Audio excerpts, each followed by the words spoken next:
en train de se passer des choses assez étonnantes que je vais essayer de vous restituer. Je vais essayer de faire deux choses. La première, c'est un petit peu de résumer l'état de l'art. Qu'en est-il de la transformation de l'univers de l'IA du médicament par l'IA? Et également, on va essayer cet exercice de prévoir quelques grandes tendances du futur. D'accord? Donc, allons-y. Donc, vous êtes bien sûr familier avec cette architecture, on va dire la plus classique de l'IA. Donc, ces réseaux de neurones, c'est des unités computationnelles organisées en couches.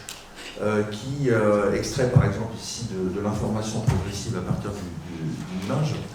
Ce que je voudrais dire, c'est que je voudrais souligner que l'article qui rendait compte du deep learning, comment est-ce qu'on peut donc développer des algorithmes prédictifs tout à fait fiables, en particulier pour des analyses d'images. Donc Yann LeCun a été publié dans le journal de Nature en 2015. En 2017, un groupe de Stanford a démontré que l'IA était capable, donc avec ce type d'approche, de faire le diagnostic de mélanome, donc de cancer de la peau, de façon aussi efficace que les dermatologues les plus chevronnés. Donc c'est le monde dans lequel on vit, c'est-à-dire que donc 2 ans après, on va dire, cette publication sur une méthode d'apprentissage automatique, on a une application concrète qui transforme notre univers à nous, déjà dans certains aspects de la santé.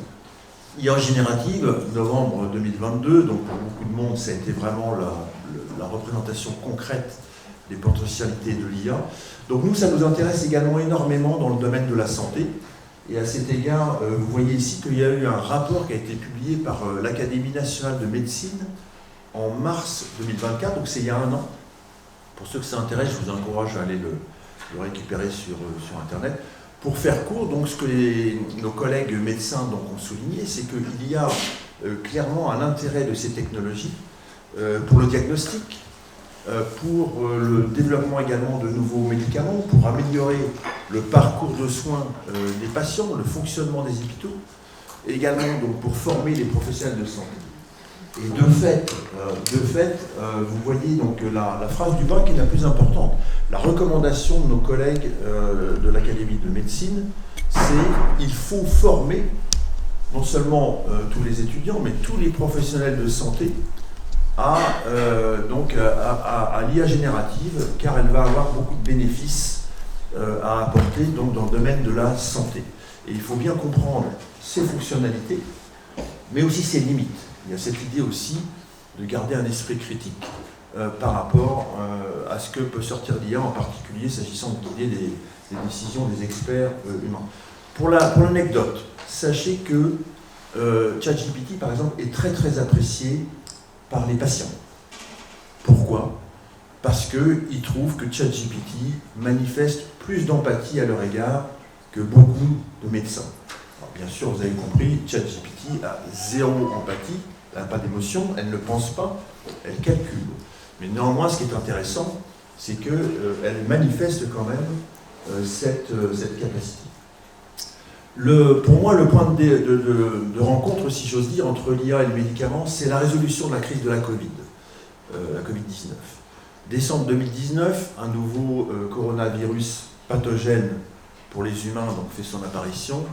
Décembre 2020, les premiers vaccins de Pfizer et de Moderna, pratiquement jour pour jour, sont non seulement conçus, développés, testés chez l'homme, et aussi enregistrés par les agences réglementaires, tout ça en 1 an. Du jamais vu.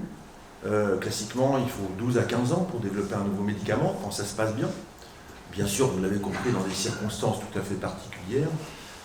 Mais ce que je voudrais souligner ici, c'est que c'est une victoire ici, non seulement des biotechnologies et également des nanotechnologies, mais également des technologies numériques et de l'IA, qui ont permis donc de capturer, partager, analyser quasiment en temps réel toutes ces séquences de centaines de milliers de variants viraux, et donc de comprendre un petit peu donc comment on pouvait concevoir des vaccins protecteurs contre ces différentes souches de virus qui émergeaient de par le monde, et puis également de les développer. En bas à gauche, vous avez tout un tas de modèles computationnels qui ont également été basé sur l'IA. Je n'ai pas le temps d'aller dans le détail. Mais donc, clairement, il s'est passé quelque chose, il y a eu une rencontre, et bien sûr, tout ceci va rester. De fait, dans notre domaine, la révolution qui nous intéresse, ce n'est pas seulement le fait des technologies numériques et de l'IA. On a également donc une émergence de tout un tas de technologies, de deux grands champs de technologies du vivant. À gauche, vous avez toutes les technologies qui vont nous permettre d'accumuler des données très très précises, très détaillées sur l'état de santé des patients, sur leur spécificité, d'accord ? Et également d'ailleurs incidemment sur l'état de santé des personnes saines. Donc, et les risques de santé. Et donc, je veux bien sûr parler des technologies de profilage moléculaire, je vous en dirai un petit peu plus tout à l'heure. Également tout ce qui est imagerie médicale haute résolution, qui donne énormément d'informations sur le fonctionnement et la structure des différents organes. Et toute cette masse d'informations, donc des données multimodales, eh bien, permettent de caractériser, de représenter la maladie du patient à l'échelle individuelle. Et l'IA, avec les technologies numériques bien sûr, arrive à point nommé pour capturer, intégrer ces données et extraire de la connaissance. Et cette connaissance, elle va nous être utile pour le coup pour positionner le troisième champ technologique qui est à droite, les modalités thérapeutiques. Dans notre domaine, je vais faire court, mais dans ces 30 dernières années, on a eu bien sûr les biotechnologies, mais tout un tas de technologies autour des modalités thérapeutiques. Certaines sont établies, d'autres sont en développement. Elles nous permettent aujourd'hui de cibler une molécule médicamenteuse au niveau de la cellule, au niveau de l'ADN, au niveau des ARN ou bien des protéines. Et vous voyez qu'on a ici une extraordinaire convergence des technologies et on va faire cette prédiction. Dans notre domaine, comme dans bien d'autres domaines d'activité humaine, l'innovation au XXIe siècle sera continue et exponentielle. Alors, avec l'IA, j'aime bien dire qu'on va vers finalement ce qu'on va appeler un médicament intelligent. C'est quoi un médicament intelligent? C'est un médicament d'abord qui est construit sur un rationnel scientifique beaucoup plus puissant que ce qu'on faisait jusque-là, et je vais essayer de vous expliquer pourquoi dans quelques instants. Et on va donc pouvoir cibler ce médicament sur un processus biologique choisi de façon très précise, encore une fois avec un rationnel très solide. Et également, il y a une autre étape du ciblage qui concerne le choix des patients à qui le médicament va être destiné. D'accord ? On va bien comprendre, parmi les patients qui sont atteints d'une maladie donnée, les caractéristiques des différents patients, et on va mieux positionner la molécule médicamenteuse. Ça s'appelle la médecine de précision, une évolution qui va être considérablement accélérée du fait de l'émergence de l'IA dans notre domaine. Alors ce qui va nous intéresser, nous, dans le monde du médicament, c'est qu'on va essayer d'appliquer ça à la conception en particulier et au développement de médicaments. Et de fait, c'est un métier très difficile. Si on se concentre sur l'image ici, sur la partie à droite, vous voyez qu'on a une attrition considérable dans le développement d'un médicament. De fait, 93% des molécules qui sortent de la phase de découverte. La découverte, c'est 5 à 7 ans. Ce sont déjà des investissements significatifs, mais ce n'est pas encore totalement monstrueux, si j'ose dire. Et donc, parmi les milliers et les milliers de molécules qui sortent tous les ans de cette phase de découverte, eh bien, 93% vont se casser la figure au cours des étapes de développement, d'abord préclinique, puis ensuite sur des phases de développement, d'évaluation clinique chez l'homme, qui sont de plus en plus coûteuses. D'accord ? On parle à une phase 3, c'est-à-dire sur des grandes cohortes de patients pour tester non seulement l'innocuité mais l'efficacité, ce sont des centaines de millions d'euros. Et donc 93% des médicaments se cassent la figure dans l'une de ces phases, et essentiellement pour deux raisons. Une efficacité qui n'est pas satisfaisante, ou bien un problème de tolérance, d'effets secondaires, dont on ne veut pas. Et la raison de cet état de fait, qui vous l'avez compris est plutôt catastrophique, c'est que nos médicaments, jusqu'à il y a peu, ont été mal conçus. Et c'est là qu'on va, bien sûr, s'intéresser à l'IA. Alors l'IA, je n'ai pas besoin ici de vous dire que donc c'est une convergence de technologies qui récapitule donc certaines dimensions de l'intelligence humaine. Et personnellement, j'aime bien tracer cette idée-là à Alan Turing, le mathématicien anglais, notamment son article fameux du milieu du siècle précédent. Mais par ailleurs, donc, on peut aussi donner une définition fonctionnelle, c'est qu'on va pouvoir intégrer et analyser donc des données massives et multimodales, quelle qu'en soit la forme, pour créer des modèles prédictifs qui vont guider les décisions des experts humains. Dans notre domaine, alors on a bien sûr découpé le processus de développement d'un médicament sous la forme de tout un tas de décisions, hein, mais il y a 3 décisions qui sont particulièrement importantes. La première, c'est de choisir une cible thérapeutique pertinente. J'insiste sur le mot pertinent. La deuxième, c'est, une fois qu'on a la cible, c'est d'identifier un candidat médicament qui va interagir comme on le souhaite avec cette cible. Et la troisième décision, eh bien, c'est d'identifier les patients qui, on pense, vont être les plus à même de bénéficier de ce candidat médicament. Et donc, pour ces 3 décisions majeures, on a en fait une petite révolution, ou une grande révolution d'ailleurs, donc, qui est aujourd'hui induite dans notre domaine par l'IA, et c'est ce que je vais vous expliquer, non pas à travers 3 applications, mais à travers 4 applications de l'IA à la conception et au développement de médicaments. Je vais en effet rajouter une phase, la première aujourd'hui d'ailleurs, peut-être dans le développement d'un médicament, c'est d'utiliser l'IA pour comprendre la complexité d'une maladie. Et vous allez voir qu'un élément de cette compréhension nous amène à identifier des cibles thérapeutiques dont on pense qu'elles sont intéressantes. Une fois qu'on a des cibles thérapeutiques, 3e application de l'IA, c'est trouver la bonne molécule médicamenteuse qui va interagir avec cette cible. Et 4e application, là c'est une révolution qui démarre mais qui est absolument passionnante, c'est en complément des études cliniques chez l'homme, de faire de la simulation de la performance du médicament dans des modèles computationnels. Je veux parler bien sûr des jumeaux numériques et des patients virtuels. Donc ce qu'on va faire, je vais vous donner un petit peu plus de détails sur chacune de ces 4 rubriques. On va commencer par les maladies, donc la modélisation d'une maladie en vue d'une médecine de précision. Alors il s'agit ici de ces histoires de profilage moléculaire. Ce qu'on fait classiquement dans l'industrie, on va faire du profilage de milliers ou de dizaines de milliers de patients dans la maladie qui nous intéresse. Donc on utilise pour ça donc, toutes les technologies de séquençage des nucléotides, ADN, ARN, mais aussi la spectrométrie de masse qui nous permet en fait d'identifier et de quantifier des protéines ou des métabolites sur la base de leur masse.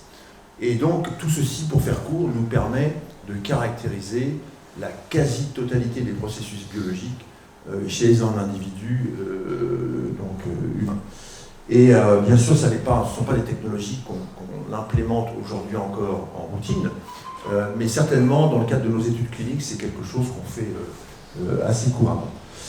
Donc, ce que l'on va faire, c'est que, à travers toutes ces données biologiques qu'on a pour des patients atteints d'une maladie donnée, on va les regrouper, on va les clusteriser, les stratifier, si vous voulez, en sous-groupes qui sont homogènes par rapport à leur perturbation biologique. D'accord ?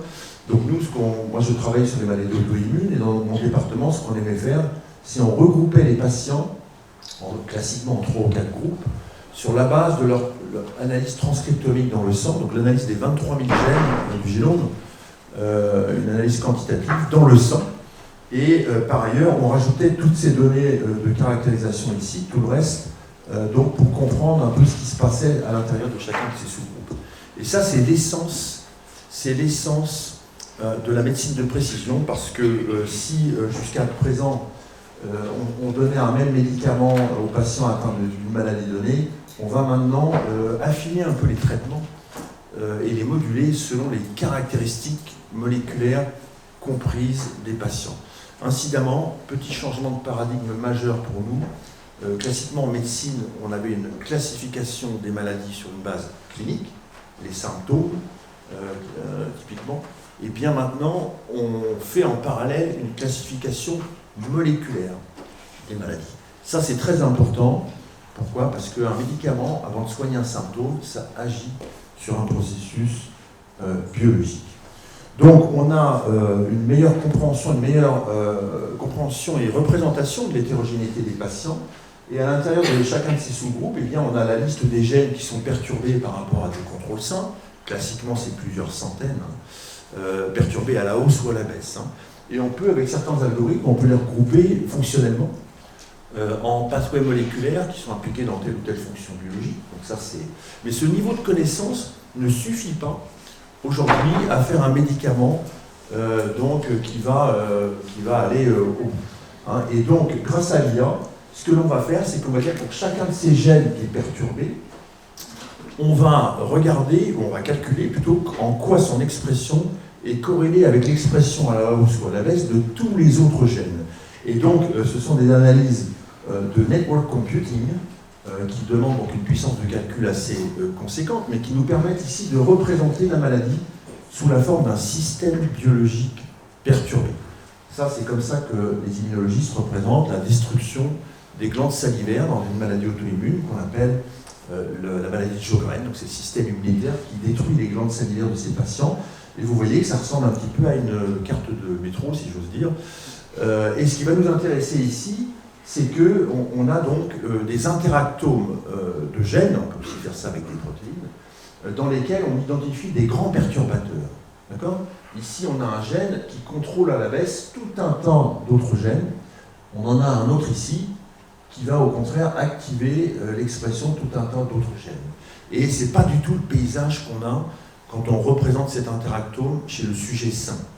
D'accord ? Donc on voit que là, on a des acteurs, en tout cas on fait cette hypothèse, des acteurs qui sont importants dans la causalité de la maladie. Ça, c'est une révolution, ça date de 2 ou 3 ans, et à l'évidence, on a aujourd'hui, j'ai envie de dire, des arguments beaucoup plus précis pour dire que ce sont des cibles thérapeutiques potentiellement très intéressantes, car impliquées dans la causalité.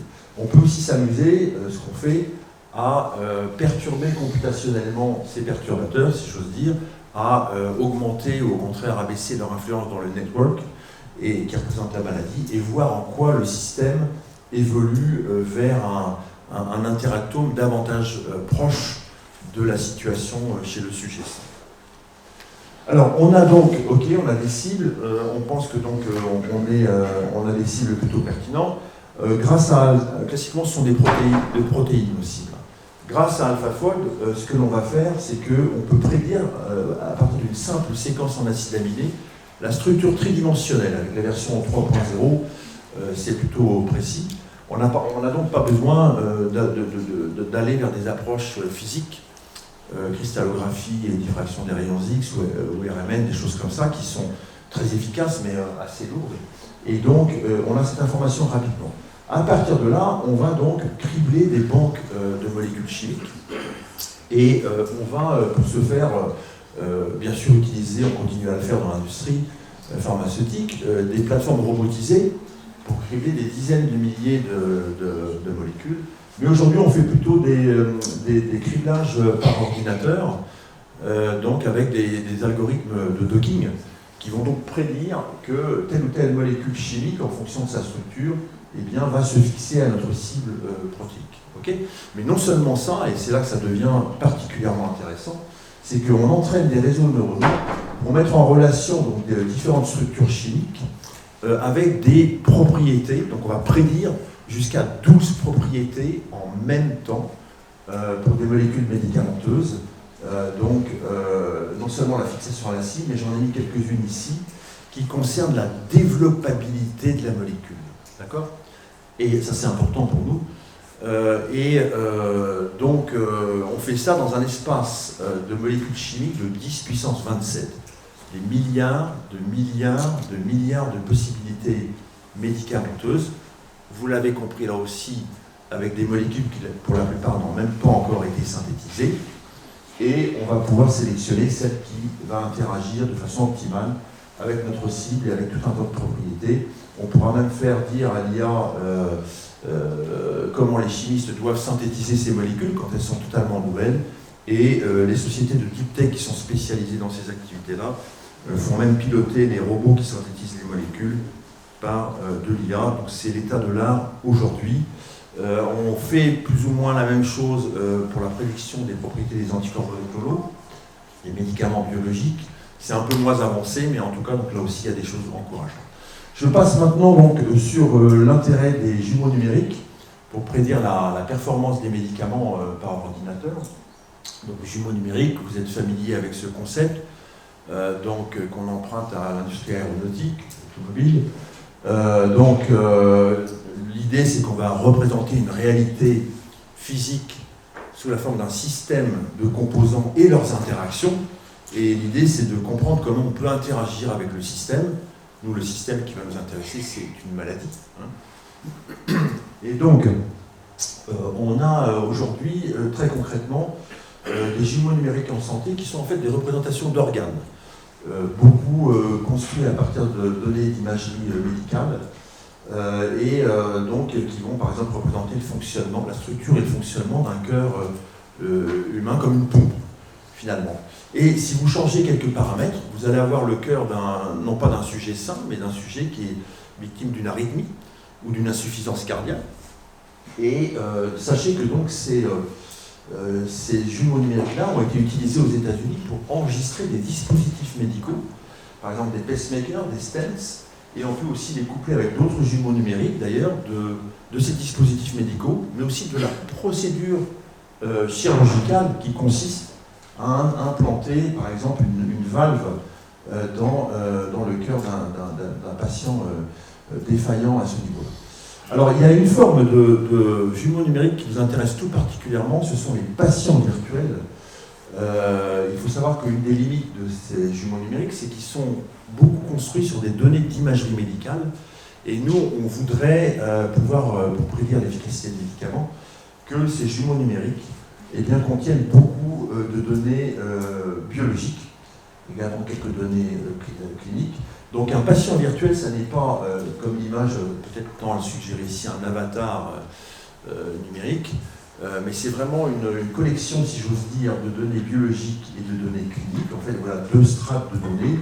Bien sûr, on s'intéresse aux données biologiques directement en lien avec les symptômes, et on rajoute une autre strate de données qui concerne les caractéristiques du médicament. Sa pharmacocinétique, sa biodistribution, ses caractéristiques pharmacodynamiques. On met tout ça en équation mathématique pour prédire comment le médicament va interagir sur tel ou tel paramètre biologique et in fine va impacter les symptômes. Sachez qu'aujourd'hui, on commence à prédire l'efficacité et à un moindre degré l'efficacité de certains médicaments, mais ces patients virtuels sont surtout déjà utilisés pour créer des groupes placebo virtuels.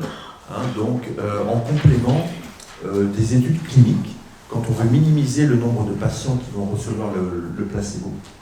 Et dans ce contexte-là, c'est des choses qui sont aujourd'hui acceptées par les autorités réglementaires. Donc je résume cette partie-là pour dire que où est-ce qu'on en est? Dans le monde du médicament, l'IA accélère aujourd'hui considérablement la phase de découverte de médicaments. Parmi les milliers de médicaments aujourd'hui conçus en partie par l'IA, il y en a certains qui sont entrés en développement chez l'homme en 2 ans, voire moins. Classiquement, c'est 5 à 7 ans. Donc vous voyez qu'on accélère les choses, et puis par ailleurs, on a le sentiment que ces médicaments vont être mieux conçus, et que donc il y aura des meilleures chances de réussite lorsqu'on va partir en développement. Il existe une centaine de candidats à médicaments qui ont été conçus par l'IA et qui sont aujourd'hui évalués chez l'homme. Le plus avancé est celui de la société In Silico Medicine, dans une maladie qui s'appelle la fibrose pulmonaire idiopathique, et qui a donné des résultats positifs dans le contexte d'une étude phase 2 en octobre dernier. Une amélioration de la fonction pulmonaire de ces patients, donc des résultats encourageants. Je ne vais pas avoir le temps d'en parler, mais donc aujourd'hui, l'IA est bien sûr adoptée par l'industrie pharmaceutique pour faire sa recherche médicamenteuse, mais aussi pour faire des jumeaux numériques de procédés de production, la transformation numérique de l'hôpital du futur, des comprimés dits intelligents qui contiennent non seulement le principe actif, mais aussi une puce, dans sur lesquels est enregistré donc, les informations quant à la prescription par le patient de tel ou tel médicament et de sa posologie, et le patient a un capteur sur l'abdomen, et quand il ou elle avale le comprimé, eh bien, le patient est prévenu qu'il a bien avalé le bon comprimé, et le médecin aussi. Donc ce sont des comprimés intelligents qui sont utilisés aux États-Unis, en particulier pour les personnes âgées qui sont souvent, vous le savez, polymédiquées, pour qu'elles n'oublient pas de prendre tel ou tel médicament. Données de pharmacovigilance également, donc beaucoup d'avancées là-dessus. Je passe sur la partie prospective un petit peu, essayer de réfléchir sur ce qui va se passer. Clairement, l'IA est en train d'accélérer la médecine, l'évolution de la médecine de précision. Donc moi j'aime bien appeler ça l'évolution de la médecine computationnelle de précision, c'est-à-dire que ce que l'on va faire, à mesure que l'on progresse, on va on va d'abord comprendre de mieux en mieux les caractéristiques de chaque patient individuel, pouvoir développer des modèles computationnels des problèmes de santé de ce patient, donc du patient virtuel. Dans le même temps, on va apprendre à mieux prédire les propriétés médicamenteuses parmi les espaces sans cesse grandissants de possibilités médicamenteuses. Et on va vers donc l'idée de prédire les propriétés de médicaments virtuels qu'on va tester chez les patients tout aussi virtuels pour réaliser cette adéquation entre le patient et le médicament dans le contexte de médicaments beaucoup mieux personnalisés. Cette médecine sera également davantage participative, et par ça ce qu'on veut dire c'est qu'on va avoir un meilleur engagement du patient. D'accord ? Et moi j'aime bien appeler le patient du futur finalement le malade imaginé. Et pour la petite histoire, il y a un prototype de patient du futur, il s'appelle Larry Smart. Vous pourrez aller voir ensuite sur Internet, mais je vais vous résumer un petit peu sa psychologie. Alors Larry Smart, il n'a pas de connaissances particulières en biologie et en médecine au départ, c'est un informaticien. Il travaille dans la Silicon Valley et il a ceci de particulier, c'est qu'il s'est autodiagnostiqué avec une maladie de Crohn, une inflammation chronique de l'intestin. Et donc, je peux vous dire que depuis, il épluche toute la littérature scientifique. Il s'est bien sûr fait séquencer son génome, il se fait caractériser son microbiote intestinal toutes les semaines, ce qui est quand même un petit peu excessif. Et donc, il va dans la littérature récupérer tout ce qui peut servir de biomarqueur pour suivre ce type de pathologie. Si vous allez dans son institut, il vous montre l'évolution de ces différents tests. Et par ailleurs, avec ses multiples coloscopies, il s'est créé, toujours dans son institut, une image en 3 dimensions de son tube digestif. Et il vous explique à tout le monde, en l'occurrence ici, il explique à sa chirurgienne où et comment elle doit opérer. Alors il a été surnommé Larry le transparent, et que c'est pas usurpé totalement. Et son credo, c'est il faut que chacun devienne le CEO de sa propre santé. Alors c'est un petit peu excessif, mais c'est quand même prototypique de ces patients qui vont devenir davantage responsables du suivi de leur propre santé. Sachez que donc il y a des patients experts que nous, qui connaissent bien leur maladie et qui peuvent parler au nom de toute la communauté des patients affectés par cette maladie, qu'on utilise comme consultants dans l'industrie pharmaceutique, mais aussi d'ailleurs dans les agences réglementaires pour être sûr qu'on développe des médicaments qui répondent à leurs besoins. Voilà, donc je vais par ailleurs continuer sur le thème du malade imaginé, non pas par lui-même cette fois-ci, mais par la médecine. Il y a tout un tas d'algorithmes prédictifs qui sont en train de sortir quant aux risques de santé. Par exemple, grâce à l'IA, on développe des scores polygéniques de prédiction de risque de développer telle ou telle maladie. Également, analyse des images médicales, analyse des dossiers médicaux, qui permettent donc de prédire, et souvent bien sûr avant qu'il y ait des symptômes, le risque de développer telle ou telle maladie, les chances de répondre ou non à tel ou tel traitement, et éventuellement de faire une récidive si on arrête le traitement. Alors, je ne vais pas aller dans le détail, je n'ai pas le temps. Il y a tout un tas d'algorithmes qui visent à prédire tous ces risques de santé tout le long de la vie, en fait, de la naissance jusqu'à la mort. Ces algorithmes donc, sont aujourd'hui bâtis sur des données historiques, rétrospectives, donc il va falloir qu'on les conforte sur des données prospectives, ça va prendre du temps, mais la médecine part vers ce volet prédictif des risques de santé, et on va donc partir sur le développement de médicaments préventifs. Et je me suis posé cette question, qu'est-ce qu'on va avoir finalement, les grandes catégories de médicaments qu'on pourrait avoir à l'aune de ces potentialités offertes par l'IA.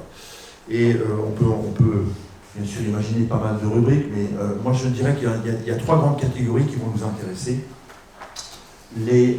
L'évolution accélérée vers des thérapies combinatoires. Grâce à l'IA, on va pouvoir vraiment tester in silico tout un tas de possibilités de combiner des molécules médicamenteuses et qui vont considérablement améliorer dans les 30 ans qui viennent les traitements des maladies chroniques. La notion de médicaments préventifs, en fait, ils vont venir, ces médicaments, du fait qu'on va pouvoir prédire les risques de santé. Donc l'évolution naturelle, ce sera de prévenir à l'aide de médicaments la maladie, voire de la traiter aussi à un stade très précoce. Troisième catégorie, donc, qui aujourd'hui qui est vraiment là aussi accélérée par l'IA, c'est le développement de traitements véritablement donc anti-vieillissement, qui vont ralentir les processus qui causent le vieillissement cellulaire et tissulaire, et qui vont stimuler d'autres processus biologiques qui sont par exemple particulièrement actifs chez les supercentenaires, des personnes qui ont 110 ans et qui sont encore en pleine forme. Donc on a cette connaissance aujourd'hui qu'on va injecter dans le développement de ces médicaments. Donc vous voyez tout un tas de médicaments qui finalement nous promettent, on va dire dans les 30 ou 40 ans qui viennent, une évolution vers une médecine de la longévité en bonne santé. D'accord ? Et on a, ceci étant, un problème. On a un problème pour développer ces médicaments. Comment on va pouvoir confirmer que les candidats médicaments dans ces rubriques-là donc, vont avoir un effet sur la santé donc à aussi long terme. Hein, on ne peut pas suivre des cohortes de millions de patients dans des études cliniques pendant 50 ans. Ça n'est pas possible d'un point de vue financier, mais aussi d'un point de vue logistique. D'où l'intérêt aujourd'hui de recourir à des patients virtuels. Je ne vais pas aller dans les détails, on en discutera au café si vous voulez, mais on peut concevoir des cohortes de patients qui vont mettre en relation les données biologiques avec des statuts de santé. Oui, j'ai terminé. Donc, des trajectoires de santé ou de maladie, et qui vont nous permettre en fait d'évaluer in silico la performance de ces médicaments. Et donc, je vais terminer avec cette diapositive, que je ne vais d'ailleurs pas commenter dans le détail, pour dire que bien sûr, à travers ou au-delà de tous ces bénéfices, il y a tout un tas d'enjeux et de défis sociétaux qui requièrent donc bien sûr un encadrement de ces technologies, en sachant qu'il nous faut en Europe préserver l'innovation. Ça c'est très important, on en discutera peut-être tout à l'heure. Répartition équitable de la valeur créée par l'IA en santé, c'est un énorme champ sur lequel il y a beaucoup de choses à dire. Et puis, et ce sera vraiment mon tout dernier point, il faut absolument qu'on réussisse l'interaction entre les hommes et les machines. Donc au cours de ce siècle, je pense que ça va être un enjeu absolument conséquent. Et je vais vous laisser, et ce sera ma tout dernier commentaire, sur la théorie du centaure. On va parler jeu d'échecs. Nous sommes en 1997. Garry Kasparov vient de perdre à plat de couture contre l'ordinateur d'IBM Deep Blue. D'accord ? Il est totalement déprimé, donc il pense arrêter le jeu d'échecs. Et il se passe ceci, il réfléchit un peu et puis il se dit je vais pratiquer le jeu d'échecs en mode centaure. Il a appelé ça le chess, le centaur chess, d'accord ? C'est-à-dire qu'il se remet à jouer et à s'entraîner contre les machines. Et il commence, de même que d'autres experts humains, d'autres champions humains, à gagner contre les machines.